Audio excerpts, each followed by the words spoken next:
Estimados alumnos, vamos a tratar un aspecto fundamental y nuclear del proceso de elaboración del título de la tesis, la precisión de las variables. Cómo deben quedar estructuradas las variables. No estamos entrando en el campo teórico de estos elementos que son fundamentales en el trabajo de investigación, sino que vamos a precisar la parte operativa, esquemática, para tener la seguridad de que nuestro trabajo de investigación está yendo por un terreno firme hacia un objetivo claro y estamos pisando terreno fértil en nuestro campo de la investigación científica.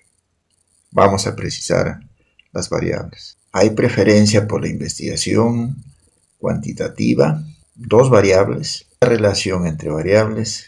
Una variable debe tener sus dimensiones y las dimensiones sus indicadores. Primer requisito en el proceso de esquematización y estructuración de la variable. Para que sea variable, debe tener por lo menos dos dimensiones y cada dimensión sus respectivos indicadores.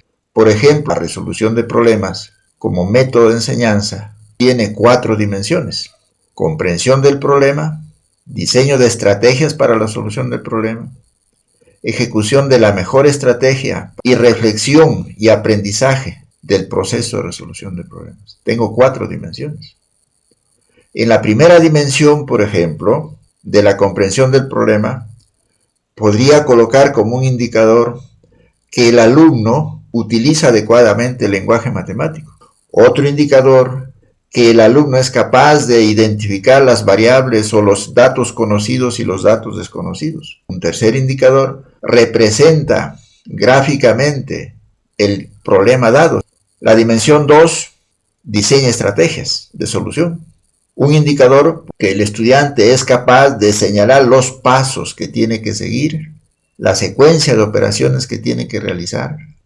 Igualmente, así podría seguir desarrollando la dimensión 3, la ejecución de la mejor estrategia. Para la cuarta dimensión, cómo presenta el problema, qué lecciones ha sacado, qué aprendió resolviendo el problema, qué parte de la matemática aprendió al momento de resolver el problema.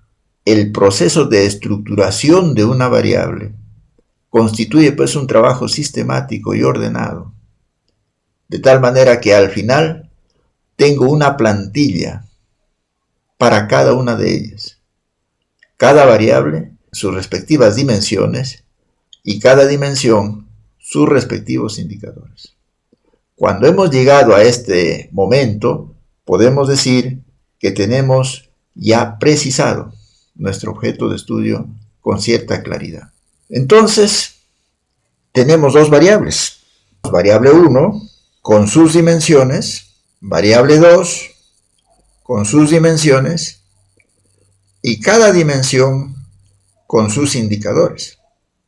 Variable 1, sus dimensiones, variable 2, sus dimensiones, variable 1, sus indicadores en cada una de las dimensiones y variable 2, los indicadores en cada una de sus dimensiones. Estas variables, sus dimensiones, sus indicadores y la relación entre ellas, tenemos que precisarlo en el contexto donde vamos a realizar nuestro trabajo de investigación. En el caso de la resolución de problemas, el primer elemento, ¿qué significa comprender el problema para los chicos de primer año de secundaria?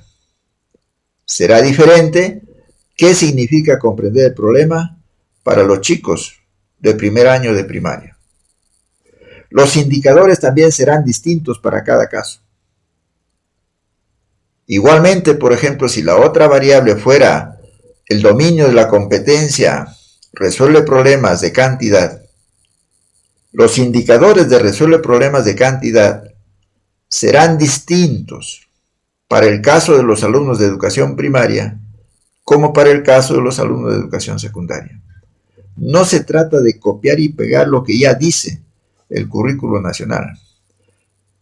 La selección de las dimensiones y los indicadores de cada variable tendrá que estar en función del contexto, en función de la práctica, de la experiencia, de los datos que yo quiero recoger, de la información empírica a la cual tengo que acceder, de tal manera que mi trabajo de investigación sea lo más pertinente posible en el campo de los hechos, en el día a día de mi trabajo de investigación.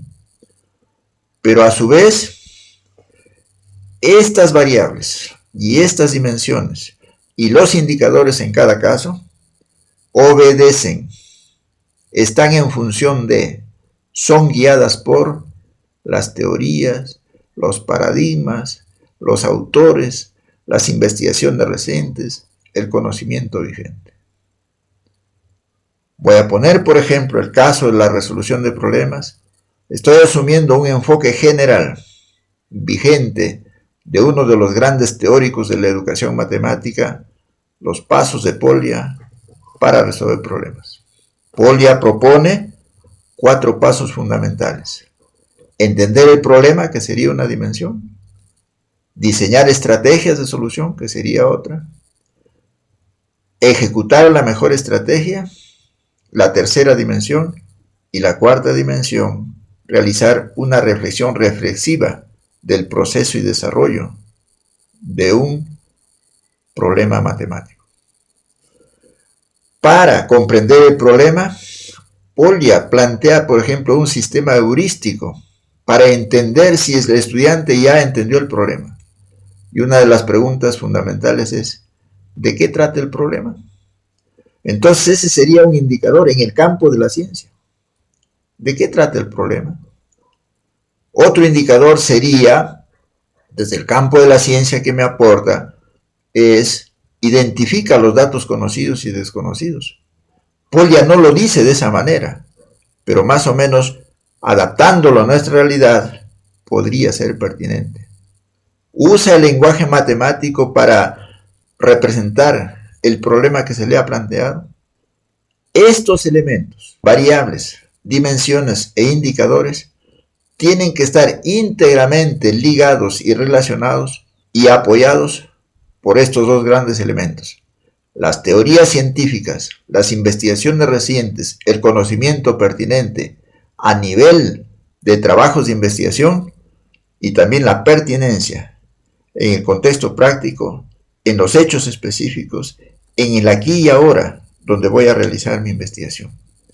Esta integración teoría y práctica finalmente sistematizada en las variables, sus dimensiones, sus indicadores y las relaciones de esas variables constituye la selección precisa, objetiva, pertinente y específica de mi trabajo, de mi objeto de estudio. La precisión del objeto de estudio es un aspecto central de la investigación. De lo nebuloso, general, caótico y vago que estuvimos al principio, hay que pasar a lo concreto, específico, estructurado y preciso. El esquema anterior que habíamos mostrado señala pues que ya tenemos un buen nivel de precisión. Ya no está vago, general, nebuloso, caótico. Ahora lo tenemos concreto, específico, detallado, estructurado, organizado, relacionado.